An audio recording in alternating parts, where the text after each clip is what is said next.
Evan, I wanted to start with you. There's a reference to Griffin Mill and a long oneer at the top of one.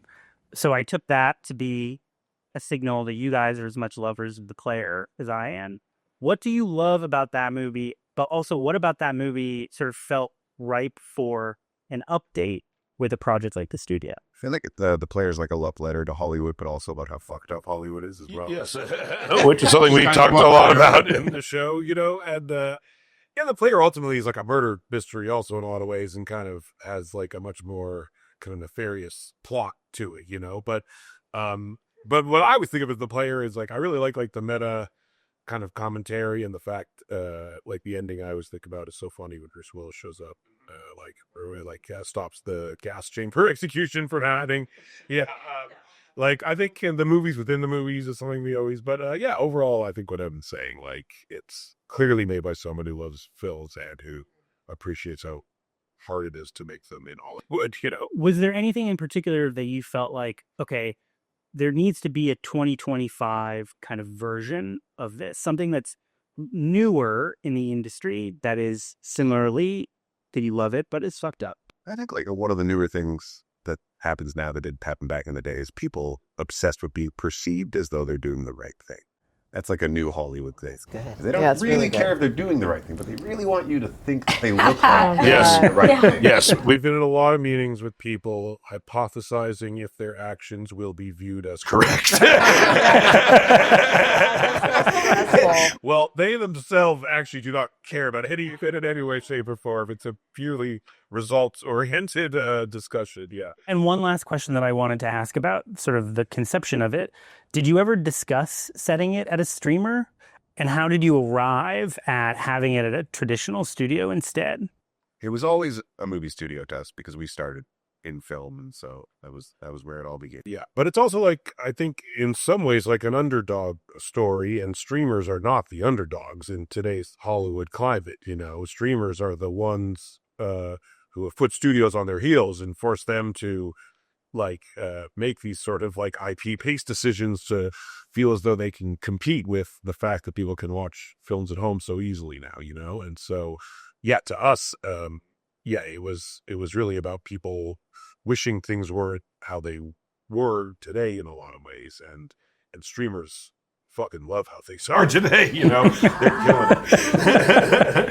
For the cast, I wanted to ask you if there has been an experience that you've had since shooting the show where you've been like, oh my God, this would be a perfect episode or scene in the studio. I mean, the premiere last night Yeah. felt so meta. Yes. It was trippy. If you think about like press lines, the damage control that can happen, just an actor going off script, doing a press junket and having to do the damage control. Yeah. After we do our Golden Globes episode, when I watch an award show now and I look to see who gets thanked and if they use their first hand last name. I never did before, but now I'm like, okay, so last name. Yeah. Very nice. One of the things that I took to be sort of an update, maybe it wasn't intended this way, is, the player is very much about kind of like the executives are the most powerful people in the room. In the studio, there's expressly an episode about how powerful talent is.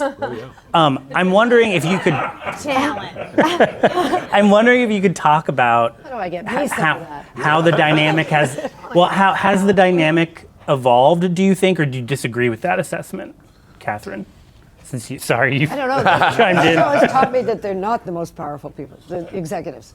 Yeah. And as an actor, I never think I am the most powerful person, but the studio executives, like, their job every day is could disappear. Make the right decision, the wrong decision, get blamed, don't get. It's just nerve-wracking. Wow. As actors, do you feel like you have more of a say, at least, if not power? I feel Kathryn has more of it. That makes no sense. I don't know where it goes. I've been treated that way lately. Am I dying or something? This is how we wanted to tell you.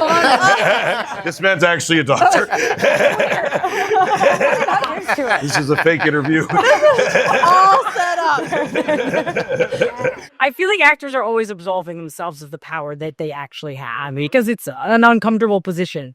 for people to like take your trash for you on set. And like, I think it's not a natural state for a vulnerable actor. No, I would say feeling powerful would be on the top of the list. the list. Yeah. We are in a moment where I think, coming out of the pandemic and the strikes and the slowdown, the rank and file in Hollywood is feeling really the strain. And I think there's anger at studios and studio executives. I'm curious, if you think that people will be how do you think people will respond in that atmosphere to a show that depicts kind of how craven executives can be?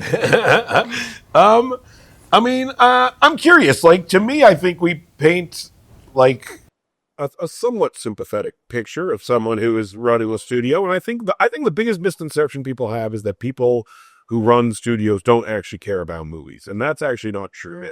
And the people who run studios love movies. They love directors, and they love actors, and they love being on set. And the problem is that like they are always faced with a choice of, whether or not they will lose their job or they will do something that will maybe make a movie a little riskier and therefore maybe better.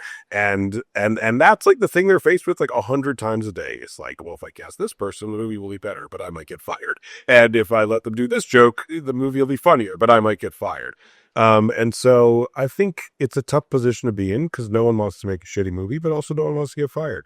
So I relate to that. But I think people, I honestly am curious to see how people view studio executives differently after this. The average person will never need a studio executive in their life, so it kind of doesn't matter.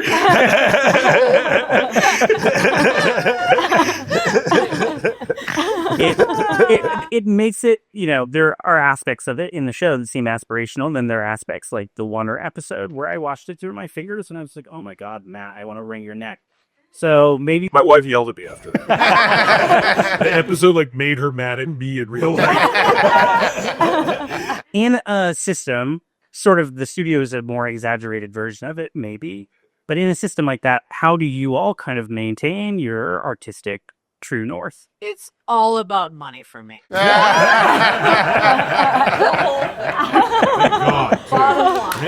day, bragging about your money. Yeah, right to the Telling us what you bought last night. Kathryn Hahn. It's true though. It's true. Yeah, but for real.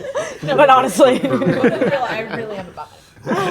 Before I let you go, Seth, I wanted to ask you, what was the sort of biggest favors that you had to call in to get a cameo from someone on the studio? David Krumholtz. David Krumholtz, yeah. David Krumholtz is here somewhere, just wandering around. I know. I'm so excited. But that's a good question. Biggest fan. What do you think, Evan? I mean, Charlize Theron has literally one line, and it's a funny line. It's a joke, but it's probably like the shortest bang for your buck that we got.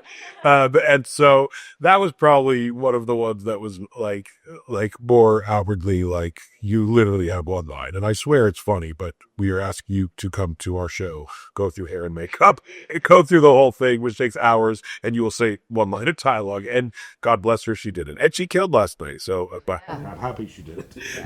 The team from the studio, thank you so much for coming in. Thank you. Good finish.